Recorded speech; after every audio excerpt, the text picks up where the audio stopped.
Oke, kita mulai masuk ke algoritma dan pemrograman. Nah, next. Tujuan dari pembelajaran ini nanti diharapkan kalian semua itu tujuannya itu agar kalian tuh dapat memahami apa itu yang namanya algoritma pemrograman. Dan kalian dapat memecahkan masalah dalam menggunakan algoritma pemrograman ini. Nah, selain itu siswa juga bisa memahami nih nama flowchart, nanti ada gitu flowchart di dalam algoritma pemrograman. Oke, kita udah tahu nih tujuannya. Selanjutnya kita bakalan lanjut ke materi. Sebelum masuk ke algoritma, kita masuk ke yang namanya persoalan. Nah, persoalan sendiri, ada yang tahu nggak apa itu persoalan? Mana? Belum tahu, Bu. Belum tahu, Bu. Atau persoalan, kalian nggak punya persoalan itu nggak?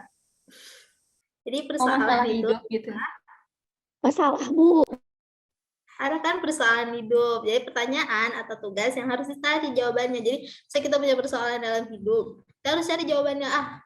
Persoalan saya sekarang adalah lapar. Maka kita harus cari persoalannya gitu. Gimana cara biar nggak lapar lagi gitu? Gimana caranya anak biar nggak lapar lagi? Makan. Solusi dari lapar adalah makan dan selainnya. Nah, contoh-contoh persoalan itu ya, persoalan-persoalan yang bakal kita hadapi. Misalnya ya, contoh terdapat setumpuk kartu yang tersusun acak. Kemudian kita tuh diminta untuk ngurutin nih si kartunya itu dari yang paling kecil di bagian atas sampai yang paling besar ada di bagian bawah. Nah, itu tuh misalnya kita jumpa nih persoalan gini, kita tuh dapat mengecilkannya nih biar kita paham nih persoalannya, kita lebih memperincinya itu, kita merumuskan dari persoalan itu. Jadi diberikan setumpuk kartu, urutkan kartu-kartu tersebut agar tersusun menaik.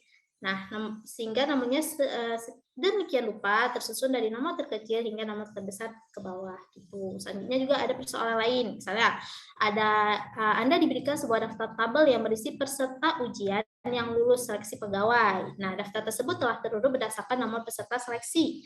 Nah, ada nih Anda harus mencari calon pegawai dengan nomor peserta tertentu gitu. Nah, kita rumusin gitu. Diberikan sebuah tabel berisi peserta ujian yang lulus seleksi.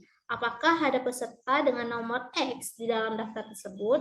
Nah, gitu. Nah, perbedaan dari kedua persoalan ini adalah kalau persoalan pertama ini namanya mengurutkan. Nanti kalau kalian di pemrograman dasar ada gitu, kalian harus mengurutkan dari yang paling besar ke paling kecil. Nah, juga yang kedua ini adalah mencari nilai. Misal kita nih mencari nilai dari dalam suatu setumpuk nilai, mencari data dalam setumpuk data. Itu dia.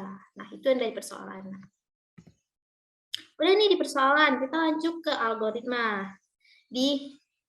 Setelah persoalan ada yang nama algoritma. Kenapa ada algoritma setelah persoalan? Ini dia. Karena algoritma tersebut adalah urutan langkah-langkah untuk menyelesaikan suatu persoalan. Itu yang namanya algoritma. Jadi kalau tadi kita belajar persoalan, sekarang algoritmanya. Jadi algoritma itu adalah langkah-langkah untuk menyelesaikan suatu persoalan.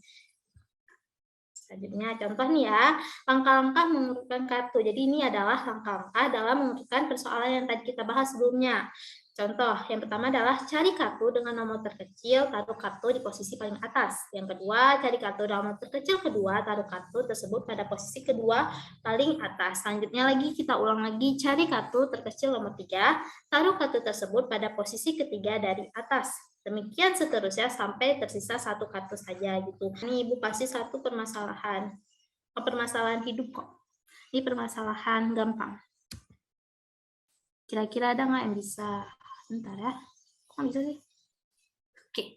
Jadi persoalannya adalah misalkan Anda mempunyai 2 buah ember, masing-masing bervolume 5 liter dan 3 liter. Anda diminta untuk mendapatkan air sebanyak 4 liter, jadi sumber air itu air danau, dengan menggunakan hanya 2 ember tersebut. Tidak ada peralatan lain ya, cuma 2 ember. Terserah bagaimana caranya.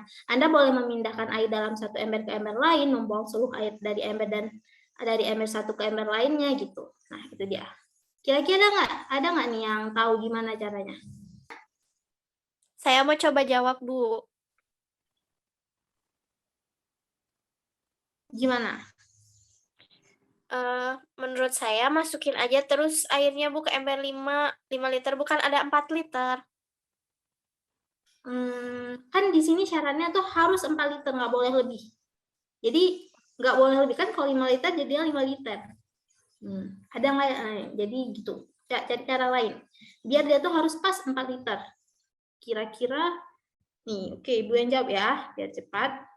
Jadi, pertama tuh, kan di sini ada ember yang isinya 5 liter. Kan cantiknya 5 liter ya, 5 liter. Dan ini lebih kecil ya, 3 liter. Nah, gimana sih biar kita bisa mengambil air cuman 4 liter, nggak lebih gitu ya. Cuman 4 liter, nggak lebih. Cuman ada dua alatnya aja nih. Oke, caranya adalah yang pertama, isi penuh ember 3 liter dengan air. Jadi, kita isi penuh nih ember 3 liter ini dengan air. Selanjutnya, tuangkan air dari ember 3 liter ke ember 5 liter. Nah, kita tuangin nih. Tadi hampir sama nih sama Kavi, kita tuangin 3 liter. Nah, kemudian bedanya itu di mana? Bedanya isi penuh lagi nih ember 3 liter dengan air. Kan tadi udah ditaruh 3 liternya ke 5 liter. Terus kita isi penuh lagi nih yang 3 liter tadi. Terus tuangkan air dari ember 3 liter ke ember 5 liter. Nah, kalau kita tuangin embernya itu, air dari 3 liter ke 5 liter, maka yang terjadi adalah 2 liter cuma yang dipindahin ke 5 liter. Karena sisanya kan 2 liter ya, bener nggak? Sisa yang di 5 liter itu 2 liter. Nah, kan udah nih, berarti sisa di 3 liter itu tinggal berapa? Tinggal berapa coba?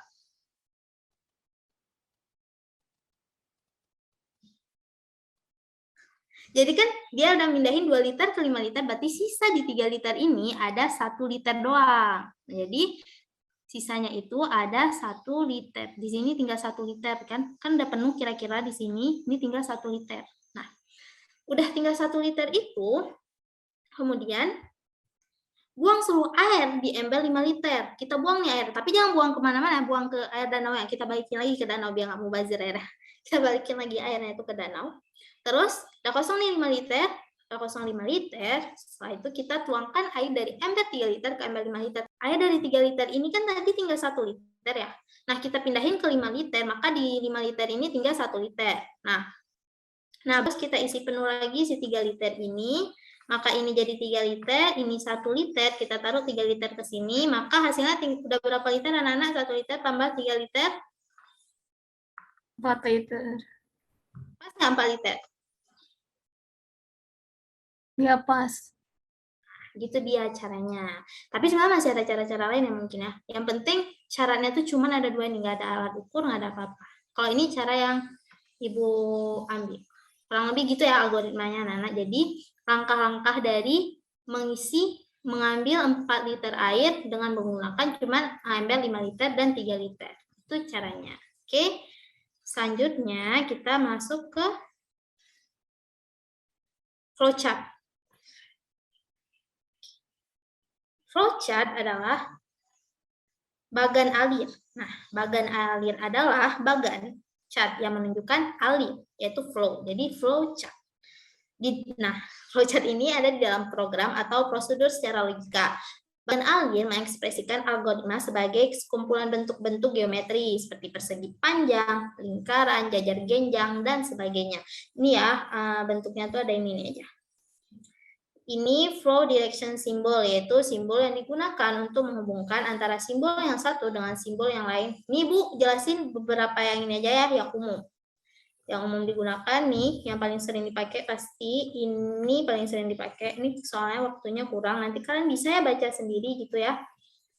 Cari lagi. Kalau ini yang sering digunakan ini, sering untuk, yaitu simbol yang digunakan untuk menghubungkan antara simbol yang satu dengan simbol yang lainnya.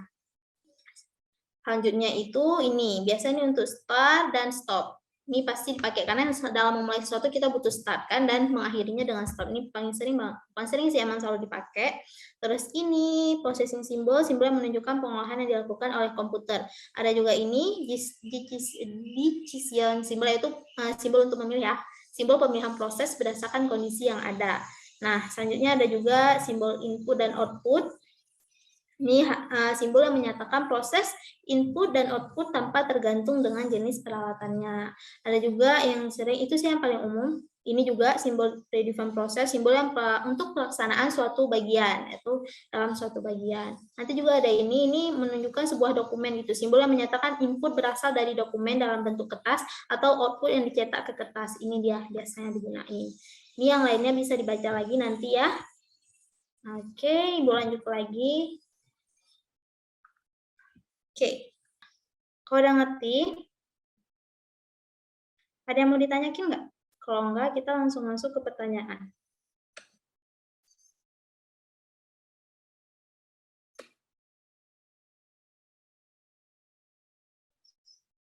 Gimana, ada yang mau nanya, Kak? Enggak, Bu. Oke, udah kan? Kalau udah, tadi udah jelas ya, kita udah bahas tentang persoalan, pemrograman, algoritma, sama flowchart. Nah, persoalan itu adalah persoalan-persoalan yang harus kita jawab, persoalan hidup, persoalan matematika, persoalan, dan sebagiannya. Terus ada juga algoritma, yaitu langkah-langkah dalam menyelesaikan persoalannya itu. Terus ada flowchart, yaitu bagan alur untuk menggambarkan bentuk satu langkah-langkah itu dalam bentuk kayak persegi, persegi panjang, dan sebagiannya. Sekarang kita ke pertanyaan.